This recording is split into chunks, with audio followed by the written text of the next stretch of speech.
take a look. Hartstikke check op die.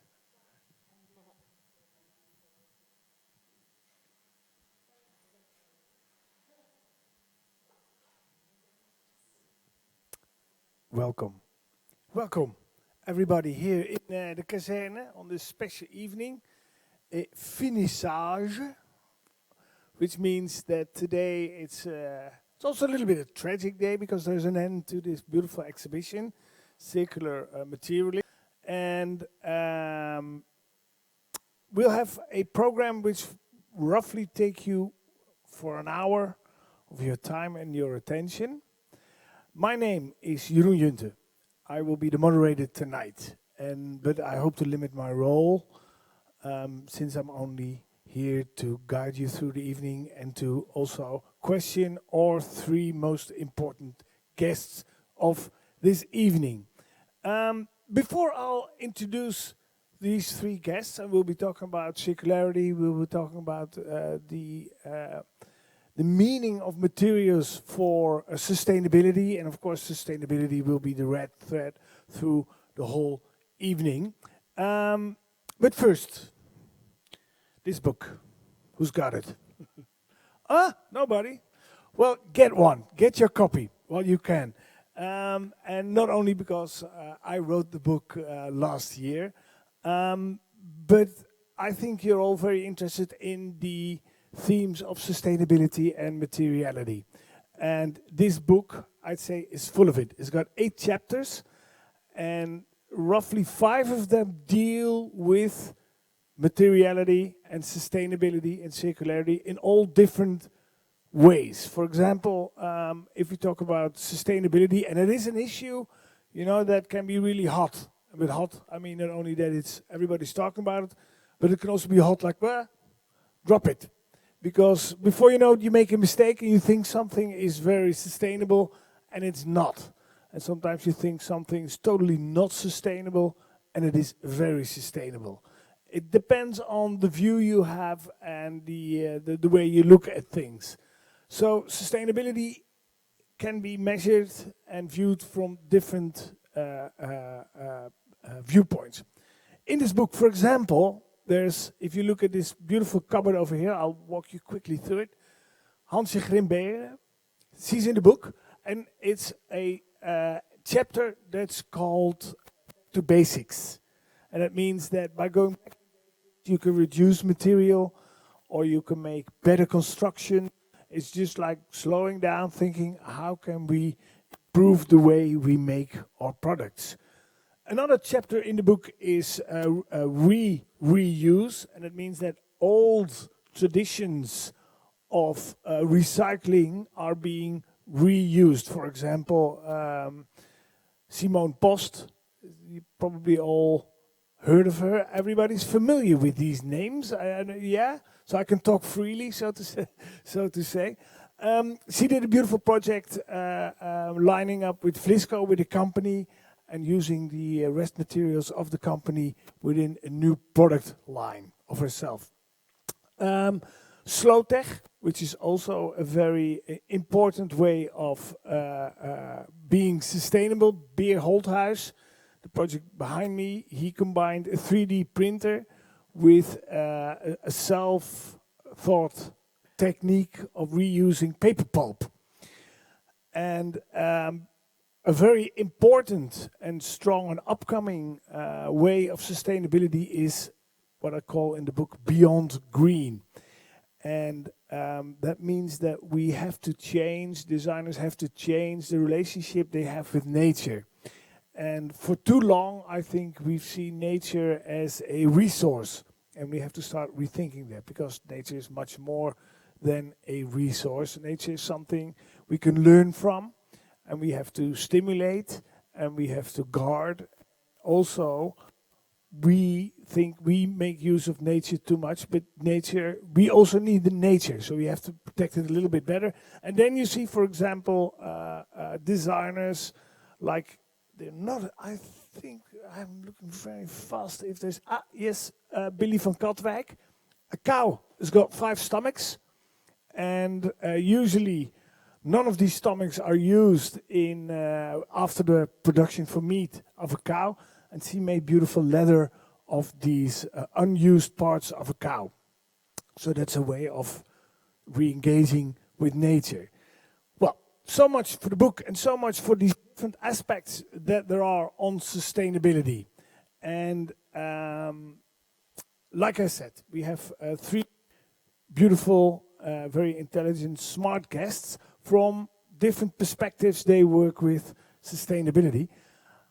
Before I'll introduce them, I've got one last remark. Everybody's got the phone on. Please keep the phone on, but switch off the sound so you can use the phone to Twitter and Facebook and let everybody know what's being said here. But do please the sound off. And the second one is, if you got a question, anytime, just raise your hand. I think, we're not like we're a crowd of 500. So, excuse me. That's the new way. Everybody's doing it in their elbow everywhere. I think that's really funny if you look at the CFR. I think in 50 years, and if you do like this, people are like, what are you doing? Anyway, if you got a question, raise your hand. Just ask your question. I'll repeat it in the mic because we are live on the internet. Hi. And so people will be streaming, and if you say something and it's not in the mic, they won't hear it. But anyway, raise your hand. Well, I've been talking quite too much already with these beautiful 3 guests here. The first guest I would like to introduce, and I'll have a short interview with all 3 of them, and then we'll engage in a more broad discussion on sustainability. And again, you're more than welcome to participate. That's very important. First one is Benjamin Motok. Can I please invite you to the stage, and can I have a warm welcome, please, for Benjamin?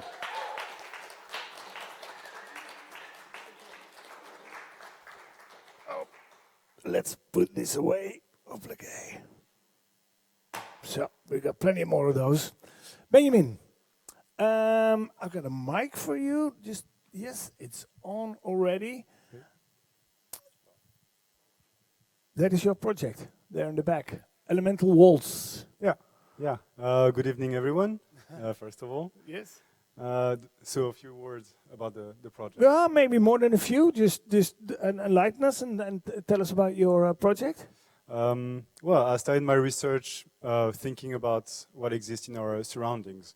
So not the nature of the objects or the volumes, but just the consistent of it. Let's say that I think our environment is composed of positive spaces, objects, solid objects, and negative space, which we can move through.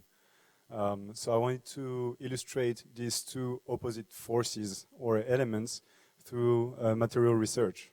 So I started to take a geometrical shape and put ice material in it, for example.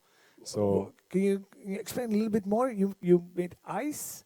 Yeah. Well, the ice was for me illustrating the tangible objects that exist around us, and the space in between each ice cube would be the hollow spaces, the empty spaces. Okay. After that, I poured wax on top of it, so the wax was going in between the ice chunks, and with the difference of temperature, the ice melts away and the wax solidifies. So by that, I alternated the negative and the positive space within the geometrical shape. Okay. And then after I use it for the lost wax technique and turn the wax into bronze. Well, just like that, or well, that's how you make it look. So no, but how did you change? It's quite a elaborate production scheme. From ice to wax to bronze, and I think I'm missing a step here. So how did you translate the wax into to the bronze? When you have a wax shape and that you make a mold around it, out of plaster actually, you can melt out the wax, and then you have this shape that is hollow inside of the plaster mold. And then after that, you can actually pour the metal, cast the metal, and that is replacing the wax. So that's how you end up with a metal object instead of wax. And can you reuse the mold? Or you can use it only once? Actually, you can use it only once with the technique that I used, But the material, there's then plaster, mix of sand and other elements, can be print crumbled. Now, of course, the material you can reuse, but you cannot Exactly. use the mold again to make No. the same object. No, it's a unique piece. Yeah, It's one and shot. I guess that's also one of the purposes. I think you did it with a reason, only one. Yeah, well, I reflected about that for my new coming projects and work, but at that time I actually discovered this process. And that was an interesting element for it actually. And that's why on the piece itself I talked about geometrical shape, but you can see also the legs of the sculpture. And they are actually the channels that you have during the process of metal casting. And these channels are the ones that the metal is poured through to make into metal. So you do it actually it's upside down. Upside now. down, Yeah, exactly. Yeah, okay. What sort of metals did you use? For the two small trophies, this is aluminium, and for the big one, then bronze, actually. Okay. But yeah. Can anybody see it? Otherwise, I'll ask Benjamin to get one. But it's behind us. Oh, okay, Yeah. good, Hi. good, Hey. good. Hello. But, okay. So why did you choose the bronze, for example? I mean, that's quite the the epiphemal, or how do you say the material? If we talk about casting, making a statue, it's got to be bronze, right? It's the most classical. That's an interesting aspect of the history of the material, bronze, that is used for all these long-lasting sculptures. And that was to tell the story, actually, that I used it, because the wax was actually made out of empty space, which is not tangible. It's something that doesn't exist and that we don't pay attention to, actually. But now I did it into a metal, a material that would last way more longer than any of us in the room. Yeah. Right? So that was this. Remember the complete Bronze shift. Age? Yeah, exactly. It's still around, So this is that was the point of it also. Okay. And aluminium, is there also conceptual view or vision behind why you used aluminium? Again, that was an exploration. I didn't know that much about metal casting before, and that's the part of the research. I wanted to see how the material reacts and how, by interacting also with the technicians from the foundry, how it works and which one I'm going to pick for the next projects, which one match the best with my concepts. So you made these objects to make them last very long, and you. Yes. Yes. Yes. I thought like, well, did I get it wrong? No, huh? No. You made these objects to last as long as possible, maybe even longer than we are here. Yet at the same time, you didn't give them a clear function. No. And No. usually, if you want something to last, stuff that I don't use or need in my house, are usually the first things that go out. So Yeah. why did you choose not to make them functional? Because at first I saw it as an exploration into the material and all this spaces story. I didn't want to achieve a piece of furniture, actually. But I realized that when I had this shape and I started to put legs on it, then suddenly it becomes an object. People can relate to it, and they started to see, and myself started to see a console, a side table. And that's a very funny thing, actually. That is also a part of the reflection. Yeah, you have to make up your own function. Yeah, well, when you see it, when I showed it during the exhibition, people called it a sculpture. They didn't know how to call it, or that was a table. Yeah. And there's also this confusion with which side of it is the front, which one is the back. It's undefined artifact, let's say. Yeah. Thank you for now, Benjamin. I will be Thank back. Next guest, her project's over here, Sade Brouwer. Sade, can I please invite you to the stage? Can I have just a warmer welcome for Sade?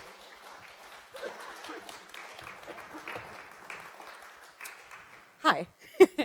Welcome. Thank you. Also for you, a very, very obvious question. Your project's called Afterlife. We can see it here, and of course, here behind us. Yes. Just talk us through this project, please, Sade. Yeah, Yeah, well, actually, it started with the research in liquids that we drink, like orange juice and beetroot.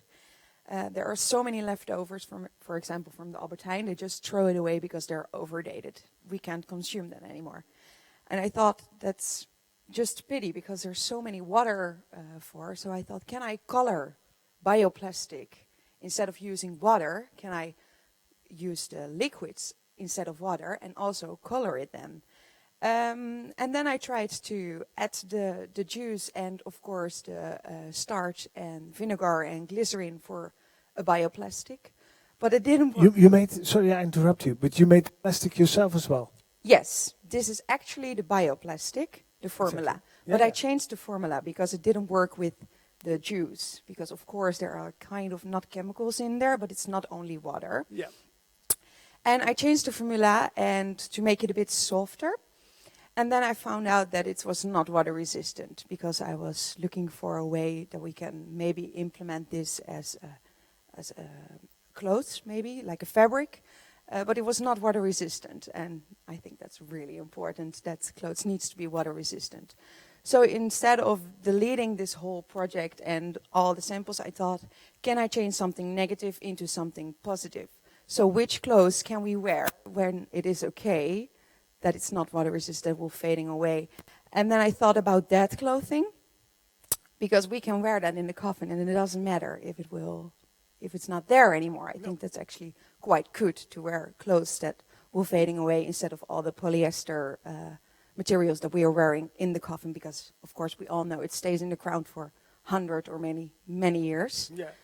And there are little seeds in the materials, and because of our body as a compost, so that means the earth can feed off our own bodies, the little seeds will grow out of you in the end. The seeds will use your body, and then instead of a graveyard, we can create a whole new park where we can be. Instead of going to a graveyard, we can go to a park. So it's also better for the environment. Yeah, so that's it. Great, great. So do you have like a whole collection? People can choose. I want a dress, or I want a 3-piece suit, or. No, it's actually only that dress, but you can choose the colors and you can choose the prints. So, for example, there are animal prints in there. There is lace, but you can also engrave, and you can choose for names. Whatever you want, maybe your names of your beloved ones or some text that you want. Okay. So you can customize it a bit, but it's only like a kind of dress. Yeah. And do you need a special coffin? Does it come with a special coffin as well, which is No. biodegradable? No, I prefer without a coffin. That's even better for, of course, the environment as well. But I understand that there needs to be a coffin for that, but I think we can use it also like a blanket and put it all around us, so we don't need a coffin in the end anymore. No. What is your background? I mean, are you a fashion designer, or are you a product developer, or are you as Lee Edelkoort would call it, a materialist? Well, I started at Willem de Koning, product design. And I found out that it was all about the research, but not with to process the ID and put an ID behind it. So, for example, I started at the Willem de Koning with this research, and I found out that it was not water resistant. And instead of doing more research in the material, so change the negative aspect, I really missed that at the Art Academy. So I went to the AMFI, Amsterdam Fashion Institute, and to put it also a bit more in a commercial way than only doing research, but also making something out of the material that we can put on the market. So now it's for I studied the MV. Yeah. Ah, okay. And the materials, for example, this shirt that we see there, or sweater, or do you glue it together, or is it one piece, or? I glue it together with the same material. So it needs to rest for 1 week to let it completely dry. And then I have 2 parts, and then make the material one again and glue it with the material. So we don't need to sew it anymore. Okay. Stick it with the material itself. So that's 10 days. That's quite long. You have to pre-order it, which I think in the case of a funeral I must also say it depends on the sun. Okay. So in the summer, they're like in 2 days ready. Okay, so if you In go, the make winter. sure that you go in the summer, right? Yeah. So in the winter, it's a bit more difficult. Beautiful project. I really think it's a beautiful project, and the materials as well. Did you engage with any scientists or product developers or material developers for the production of the bioplastic? No, not yet. No, I did the bioplastics completely by myself. So there was a research for a year. Like I tried different formulas. I tried also I did it with the potato starch, but you also have other kind of starch that you can use. And for this material, this was the best formula. So the potato starch. But I didn't work with the scientists yet. I would love to try it with the little seeds from the flowers. Yeah. Because it's quite difficult because we're going a bit deeper in the ground than we normally put the seeds in. Yeah. So I would love to work with the scientist I'm working on now to try to involve the scientist about the flower seeds to make it really work. So it's a whole world, sort of a world of ideas and concepts that you can put into it, and at the same time, it's a very functional object. Yes. Thank you for now. Well, thank you. Our third guest this evening is Shachar Lievne. Shachar, can I please invite you to the stage as well? And can I have a warm welcome? Yes, everybody, a warm welcome for Shachar. Thank you. Welcome. I think, Shachar, you are of the three, you are the Nestrix. You already graduated, right? Yeah, I was saying to them that I feel the oldest one. In this exhibition here, you've done other projects, and we will talk. We will reflect on them later on. In this exhibition, one of in this exhibition, the project that's shown here is Metamorphism. Take it away. Correct. Yeah, take it away. Enlighten us. Hello. I graduated in 2017 from the Design Academy. With one of the two projects I graduated with is called Metamorphism. And it's a speculative material research. What will happen to our plastic pollution? Actually, all plastic will reach the environment at the end, and how it will kind of become part of nature. It already becomes part of nature. Of course, it goes into many levels, from knowledge, material knowledge, or economical perspectives, social perspective, philosophical.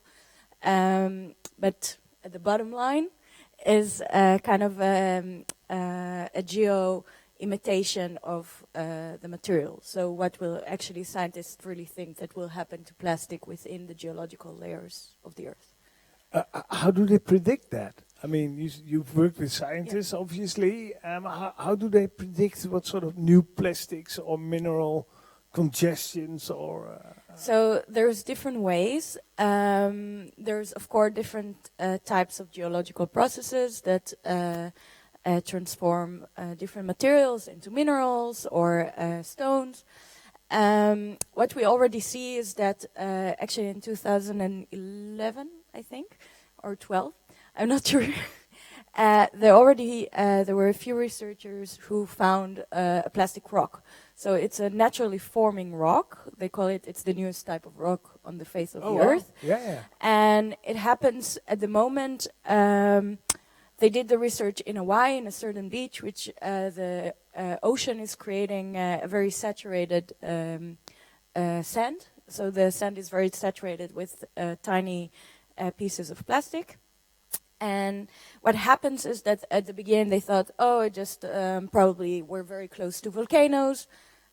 So the volcanoes are kind of melting the plastic and creating a conglomerate, which is a mixture of different materials which are glued together in a way. They coined it plastiglomerate. And what actually they found out from the research, that it's human beings who are creating the heat source. So in that specific beach, because they're burning trash on the beach. So it's got nothing to do with the volcanoes on Hawaii. They thought, oh, it's the volcano, but it's actually in that specific area, it's because of that. But they assume that every heat source can create that. So exactly. Fires, naturally occurring fires, or lightning, exactly. Yeah. So so that's also interesting, like how nature creates it and how humans unintentionally creating it. Yeah. And then they assumed from checking how deep in the ground it was already buried or forming, and relating to other formation of minerals. They referred to me. They said, yeah, well, our main suspect will be the process of metamorphism.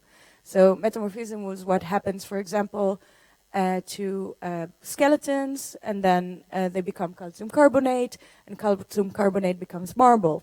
Yeah.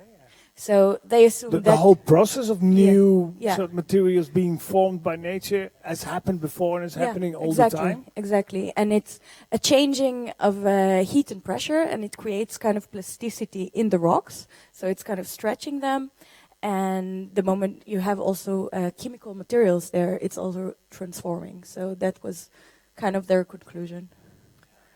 What do you think these materials, if you take, for example, gold, which is very valuable because it's very it's very rare, and at the same time there are materials from the ground like oil, Yeah.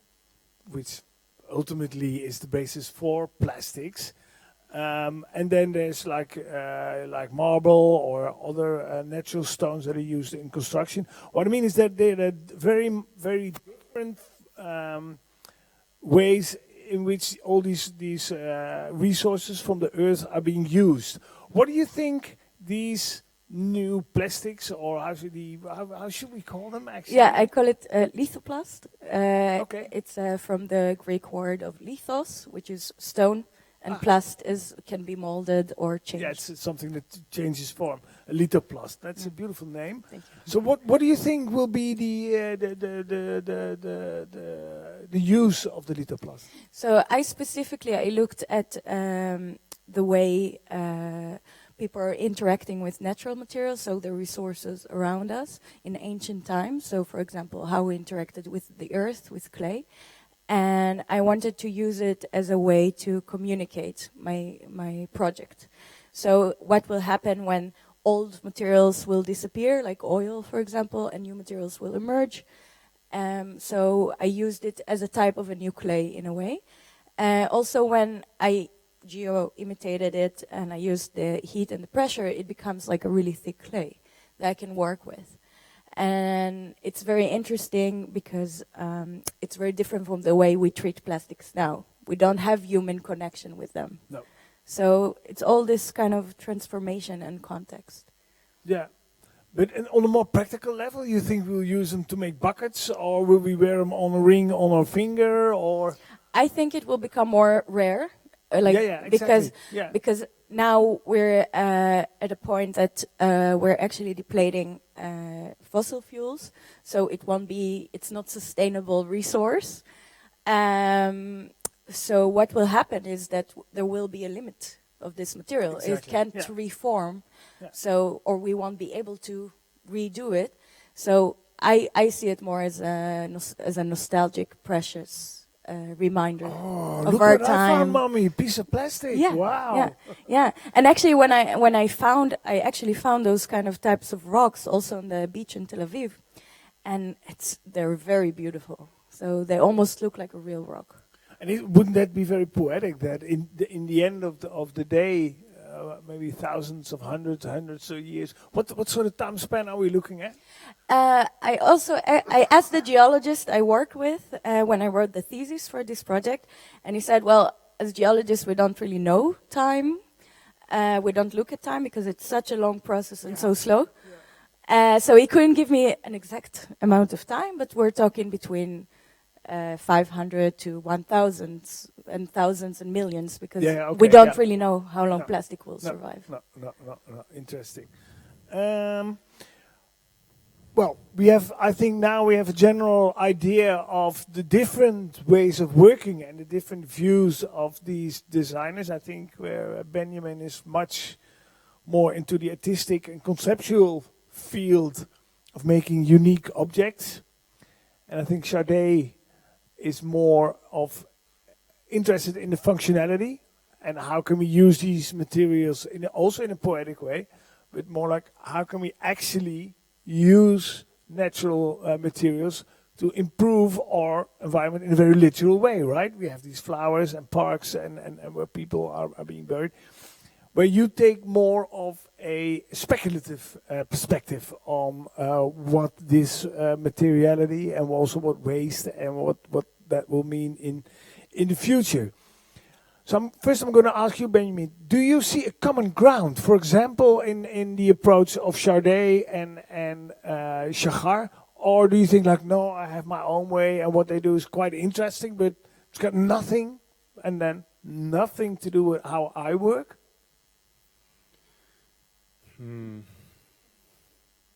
I think there's an idea of time and change of the material through time in their research. That's why I keep in my head, which is striking, because I'm going towards the other direction. So this is what talks the most to me at the moment. Yeah. Yeah. And for you, Chardet, do you have something you feel in common with the approach of for example, Benjamin or Chagall? I think more with Chagall, also with her blood project, with using rest materials into new materials. So yeah, for that yeah. Okay. Before I ask you the same question, Chagall, the blood project, can you elaborate a little bit on that? Who knows the blood project? Nobody. Who's interested in it, in the blood project? Oh. Everybody. Yeah, of course. Yeah. Yeah, this one is not here, but it's a project I'm working on since my studies in 2014, and it kind of regained back into conscious in 2018. I'm still developing it, so what I'm doing, I'm working with the low value or the waste, the rest materials of animals, the meat industry, so fish, chicken, cows, so not only cows, pigs as well. And it's kind of like the idea of like the deconstruction of how we deconstruct natural resources or nature to our own mind, and how we kind of reform it. And I created also kind of a biomaterial. It's more like leather to me than a plastic. It's very similar to the way you work as well. So it's 100% biodegradable, and it's based only on materials, rest materials from the meat industry. Yeah. And the blood is taking part in it, not only as a color, but also as a plasticizer. Okay, now we know that project. Then the question comes: do you feel related to the approach of Benjamin and Chardet? Yeah, very much. I agree with that. You're almost like somewhere in between, where Chardet is more like, I would say, on the feet on the ground, but in the ground almost. Where you, Benjamin, take a more artistic and a more conceptual view, and I think you're almost sort of in between. Not only because you work in the ground as well, but yeah, I see myself. I put very emphasis about the concept and the philosophy and the poetic of materials, and I must agree with Benjamin about the idea of time. Yeah. And it's part of my methodology, always like to look at different time scales. And yeah, I think all three of us are considering time in a way. Maybe for you, Benjamin, it's more like that it will survive longer than us, that it's very sturdy. And for you, death, of course, and yes, things which are biodegradable. Any questions from the audience? Please feel free if you got a question or a remark to intervene. You're most kindly invited. If not, I'll continue. Talking about the time span, the Dutch government has committed itself to have a fully circular economy in 2050. I'm going to ask each one of you, and I'm going to start with you, Chagall. What do you think the position of the designer is? What's the role of the designer in that ambition of the government? Well, I must say, I'm sorry, government, but it sounds like a ridiculous idea. Okay, why is that? It's beautiful to think that, but I don't think circular economy, like completely circular economy, it's not possible. As a designer and a researcher, I know how entangled all the systems are. So we're not, even the Netherlands, we're not separated from the rest of the world.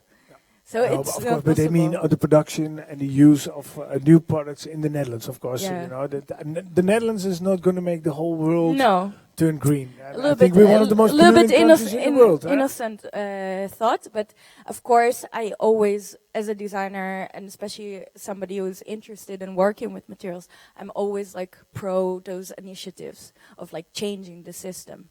And I think designers, mainly this generation, are working a lot with awareness, with design as awareness tools or discussion tools. I also do it myself. And I think it's creating impact because we're working from the bottom up. So if the public is like interacting with our designs and they start thinking, it's also influenced their way of acting, of course. So the role of the designer is not necessarily engaging with the industry and existing structures. They can also think of alternatives for the existing structures, be experimental and also thought-provoking, deliver thought-provoking ideas. How do you see that, Sade? What's your main ambition with Afterlife? You want to collaborate with the industry, or you think you made a beautiful statement and you're going to move on? No, I think collaborating with the industry is really important to create awareness as well, but also to do it on a really easy way. We don't need to change that much. It's more about our mindset. For example, this is actually a really easy idea to make the ground, for the earth ground, a bit better. And I think we don't need really high people to understand that it's a really easy idea. I can also see like my neighbor who is going to bury in the ground. She don't need that much information about sustainability. So I think it's really interesting about the balance that people think about sustainability always need to be the people who know so much about sustainability, but it can also be something little small and make a really small change. It's more about the awareness and the mindset of the people. Yeah. So it has to go a little bit hand in hand. Yes. How do you, Benjamin, as a designer who's very much engaged with materiality and experimenting with it, how do you see the role of the designer in maybe not becoming a circular country in 2050, but in getting a more sustainable approach to the way we consume and the way we produce and the way we distribute? Well, I think that my point of view is. Cannot talk for it's my point of view, so it's not about all designers. Please don't talk about my point of view. Yes, I think there's designers that work for the industry anyway, and I try to figure out and find out some solutions anyway, material-wise, or a way of producing with less waste, for example. But I'm a designer going towards an artistic approach.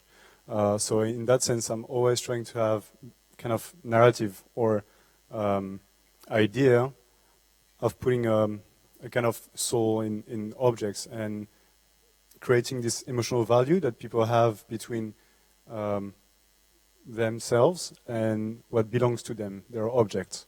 So I think that my role as a designer is to create objects that have a story, because of the process, the fabrication, and how I thought about the concepts when I work on the piece. So I think that there is more to gain from that. We talked about awareness and mentality, and we had this little chat also before with Jeroen saying that our grandparents, for example, had objects in the house that are still in some of our houses now. We didn't throw them away, right? And I think that is happening because there's this emotional bond between the object and the people. And I think that's very interesting to have this still as a contemporary goal nowadays in our production. So that would be the solution for me, to have this So let me elaborate a little bit on. So for you, revaluating something is more important than reusing the material. Revaluating and seeing the value of the things, the materials, and then all the resources that we have is more important than actually start to reusing it. Yeah, from your design perspective, right? it's one of the answers I have Yeah.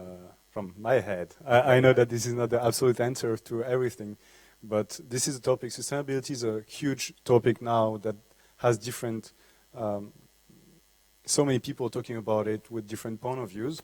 And I think that it's impossible now to have one answer for everything.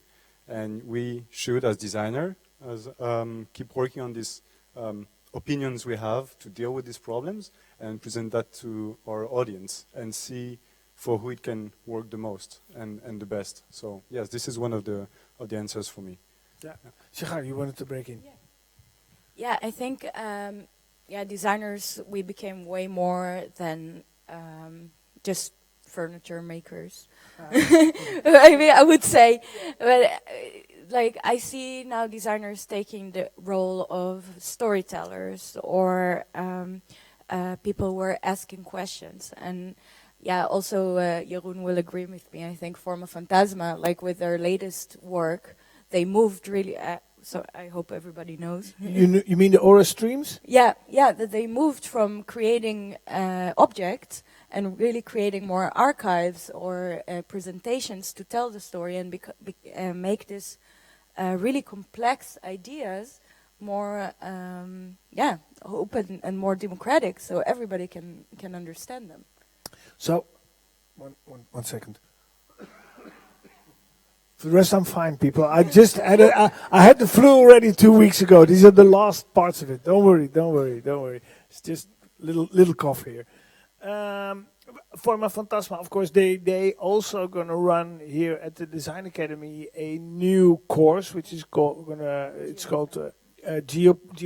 or Geodesign. Geodesign. That means that what has been said before already, that everything's entangled, right? You cannot change something here in the Netherlands and then leave what's happening in India or in China, the way production is done there. At the same time, you know, these problems and these challenges are so complex and so global. I mean, what is the role of the individual designer there? Yeah, I think many times people say, "Oh, designers will save the world," but I think it's way too much to put on a designer. We're not necessarily the people who are holding the power or the money. I think we're not, or the knowledge. Like I think, for example, when we're working with, we want to work with companies, a lot of times the companies are lacking transparency with the designers. And also everybody, they lack transparency, and that's one of the biggest problems in my eyes.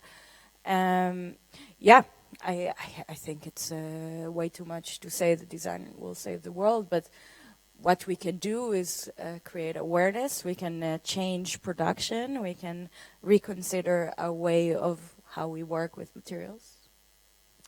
Sade, you already said that you would love to collaborate with the industry on that. Is it from the, if you can't beat them, join them philosophy, or is it to have greater impact, or? I think it's more greater impact, and I think it's really important to work together, because the dad industry is like really that. They're making so much money out of your dad, and yeah, it is.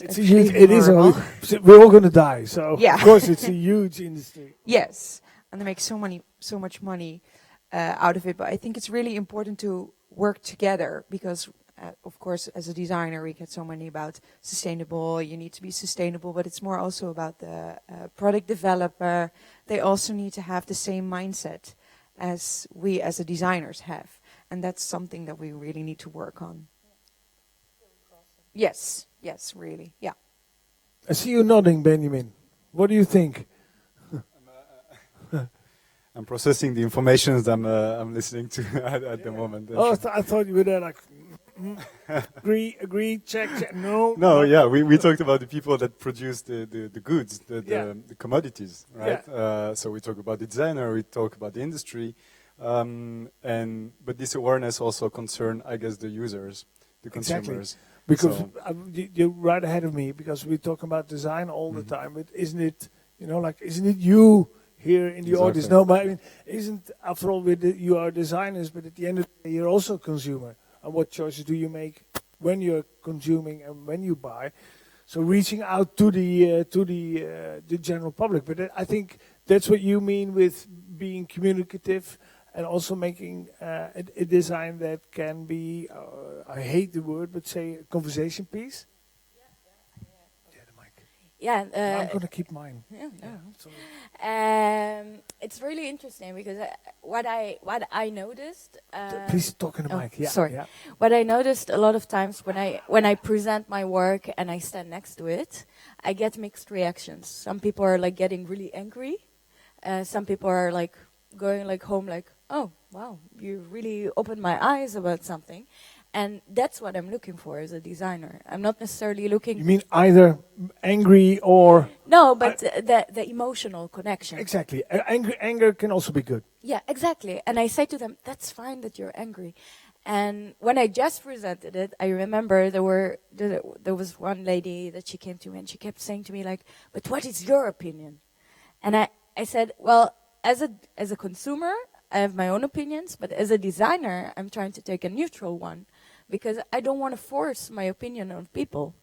I want people to create their own opinion, and I think that's also what starts revolutions at the end.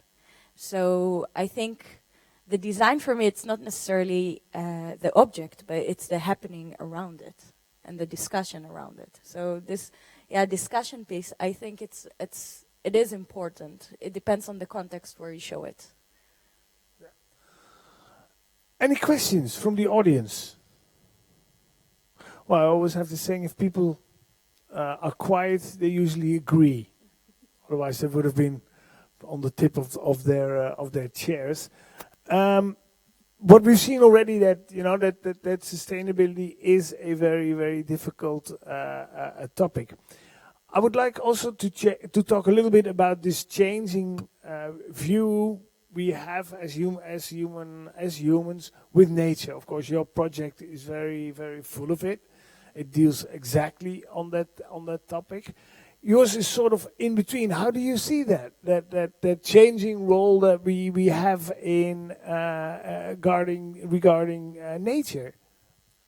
You mean with fabrics in nature? For example, or you're making your own plastics from you're not only making a product which is sort of saving reducing the waste and everything, but also it's improving. It's not only it's improving; it's actually plus. Yes. It's a positive. Yes, because if we look back in the days when we buried people, you can see that the ground is so fragile because we didn't have any fake hips. I don't know how to say it. Sorry. No or obesitas. Implements in our body, and that's what you mean. Yeah. and also we wear the cotton and the linen. So the earth is like really neutralizing with each other, with the material and the body. And I think that's something that we can learn from back in the days to implement that now. And that's really important to do the little kind of change. And then we can also say it's sustainable and we don't have to think about, how can we do that in 50 years? There are so many technical things that we can do, but it's all about the really easy things. And we can do it by ourselves, but we don't understand our own body, actually. We don't understand what we can do with our own body and how beautiful our body is and what we can do. We can learn so much from ourselves. So I think that's really important with the nature, to learn from nature, but also to learn from our own body. So this research aspect is essential. Yes. If you do, but if I understand correctly, like cemeteries are a huge waste ground almost. With polluted. It's polluted ground. We can't use it anymore. No. Wow. Because the ground is dead. Yeah. Because of the chemicals and everything. The chemicals and the coffin and the clothes that we are wearing. And the Botox. The and rings. Everything. And everything what we put in everything what we put in the coffin as well. Yes, it's not allowed these days anymore. No, okay. Sorry. The crab that we Indeed. eat. Well, that ends up in nature anywhere. Yeah. That's an interesting. Those aspects, if you start designing, for you, of course, the research is a very essential part from the making a design, creating a design and an object.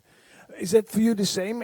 Where does this project, for example, where does it start? Does it start with the research or?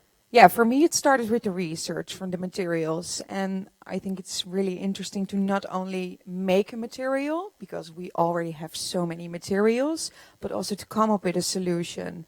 I really like, or I prefer to work with the negative aspects of the material. So for this, it was not water resistant. Instead of just throwing it away and not working with the material anymore, can I change the negative aspect into something positive? For you, Benjamin, what role does research play? Does it mean like going to on the internet, talking to scientists, or do you have like a different approach to research? Is it more like an intuitive process? Research for my project when I'm researching about sustainability. No. In general, it's In the way you work. In general. The way you work as well. Let's talk about the elemental walls. Yeah. Is that the kind of project that starts with research, or more in an intuitive way? Well, it starts with intuition, but intuitions, I think, is not something magical that floats in the air, right? Intuition comes actually from, I think, our own experience to everyone, what we experienced in our life before, and then these ideas come from a place in our history.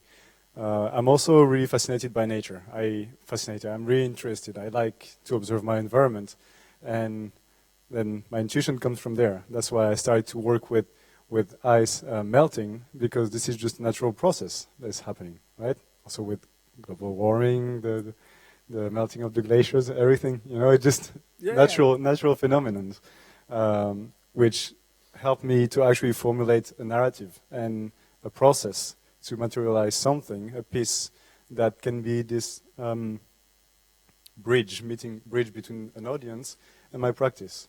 So it comes from, I guess, poetry or storytelling. But at the end, I'm also concerned by sustainability as much as everyone here.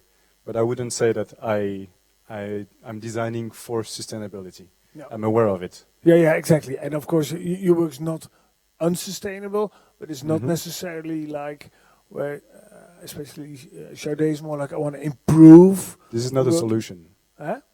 This is not a solution. My project is not a solution. Maybe very small solution, but definitely not the solution. But to wrap it up, isn't that exactly what I think, in my opinion, let's put it this way, in my opinion, with a lot of projects, they're presented too much in a way that they are sort of, a big solution. Maybe not but a big solution. And maybe a little bit of honesty would be more in place with designers. How do you feel on that?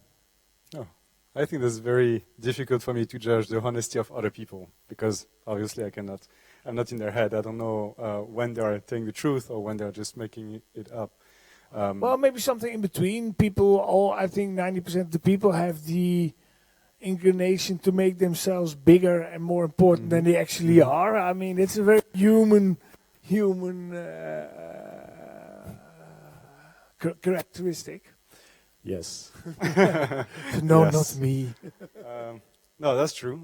I think that when I come to have a judgmental point of view on what people are saying about their projects, well, it just kind of give me the tone of what I am about actually in my practice. So I just know that if what they are saying doesn't really match with my own principles, or if I don't really buy it, then if I want to take the same path, I should be careful about all these little details that make me doubting about them, or I take another direction that fits my personality better. I think it's important to understand also how you function. And how do you feel? Does the designer of these days has to be a little bit more modest? I think at first I started with honest, but maybe be a little more modest, and I wouldn't say humble, because then we're probably asking too much here. But a little bit of modesty, like, okay, I'm trying, but maybe this is not the solution.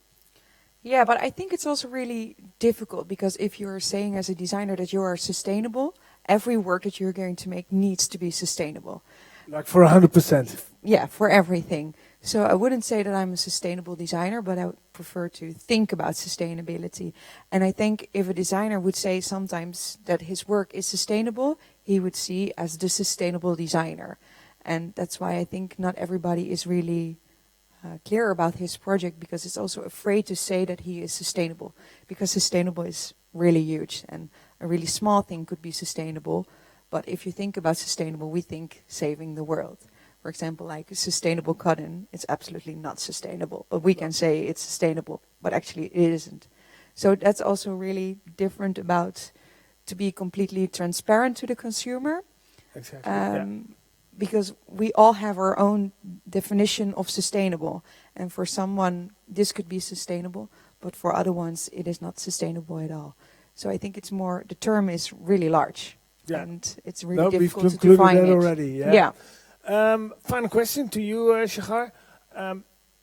Sharday also already mentioned transparency. You mentioned it before as well. Can we take this as sort of one of the conclusions of our conversation here, that transparency with modesty, but especially transparency, is one of the key elements of being a designer that I would say a sustainable designer, but I'm already improving myself as a designer that thinks and works sustainable? Or is there something, or is there another characteristic? Yeah, well, transparency is a little bit difficult, I think, as designers, especially material designers, because what I personally encountered is that people want your recipe, or they want your way of work, and it is a bit difficult, like, to be completely open source, because again, it's our way of making money, making a living.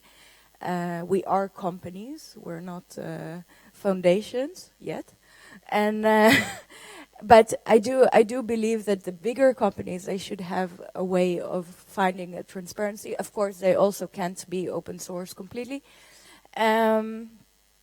Sustainability for me became a little bit. It has to be, okay, maybe not transparent, but it has to be honest. Yes, Okay. It's more about honesty, because, for example, there we go. It's again. it's really about honesty. We have the circle.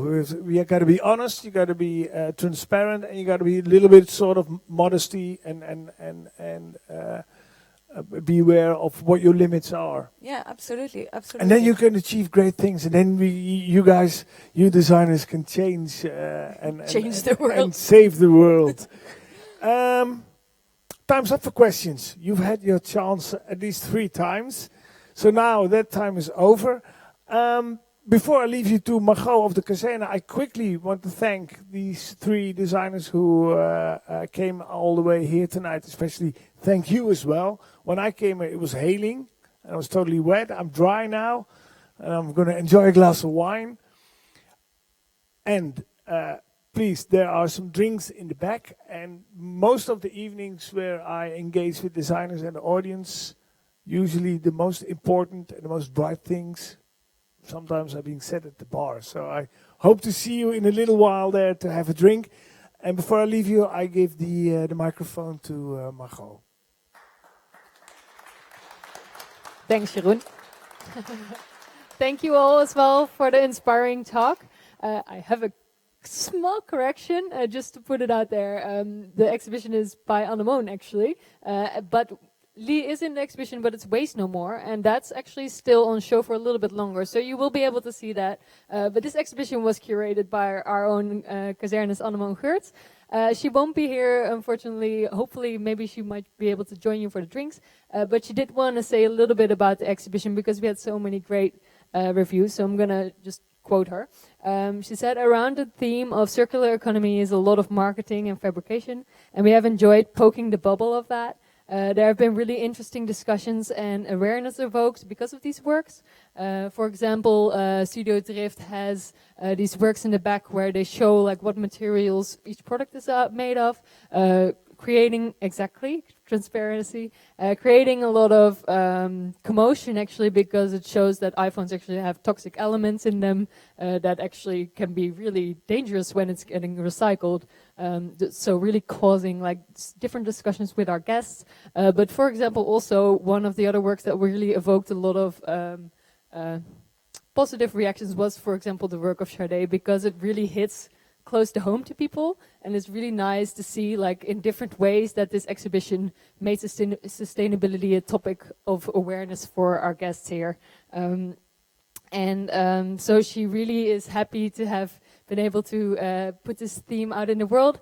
We want to thank all of the designers that participated, also the ones that aren't here today, and also our audience here today for coming to our finish of the exhibition. So unfortunately tomorrow we're going to change, and we're going to have a full new exhibition by Dutch Virtuals called The Circle. So we hope to see you all again seeing that exhibition.